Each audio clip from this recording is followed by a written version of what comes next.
So what's down there now in this water? Under the water we've got lots of materials from the early nuclear programme. What we're doing is making the facility safe by removing that fuel in a safe manner.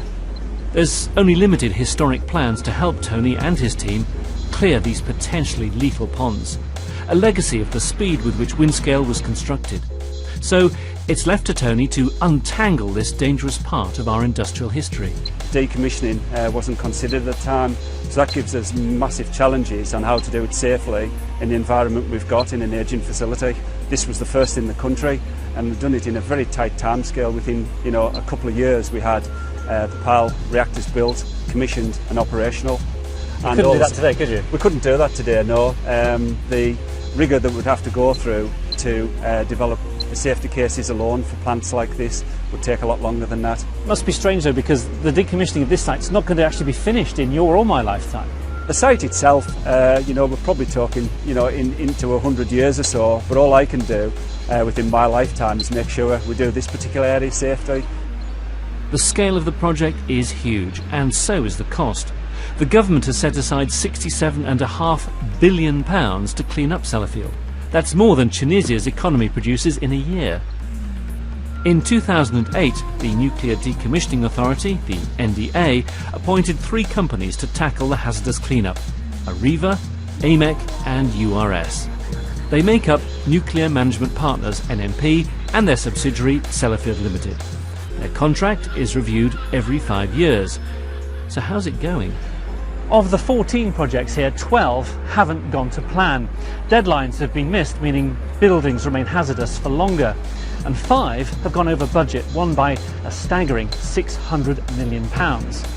Now in some cases the deadline has had to be put back by some 7 years, and it's problems like this that has brought stinging criticism and an unwelcome spotlight on the work that goes on here. When an influential group of MPs visited back in 2012, they blamed poor management for totally unacceptable delays and described the position as dire. I accept dealing with nuclear waste is a pretty unique problem, and we want to make sure that in this particular, very difficult, hugely important project, that actually the people involved are doing their best and using taxpayers' money to best value. So how does Nuclear Management Partners answer that? We're on track to meet the minimum performance standards. We're on track to deliver close to £1 billion worth of savings. We've achieved the best safety record that Sellafield's seen as records have started. It's my belief that we are on track and we have earned the right for the next 5 years. But one of them was something like £600 million over.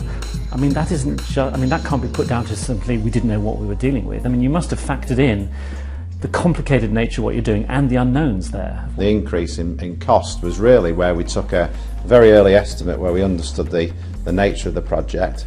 We built in large contingency, a bit like they did in the Olympics. It doesn't feel like a good story and we take the issue very, very seriously. But some of this is also about maturing and understanding the issues, because as you've seen at site, there's a lot of unknowns that we have to deal with. But it's the taxpayer, me, people watching, going to have to pay that. Yes, and as a taxpayer, I'm a taxpayer as well. We've got to do things as efficiently, as effectively as possible at Sellafield.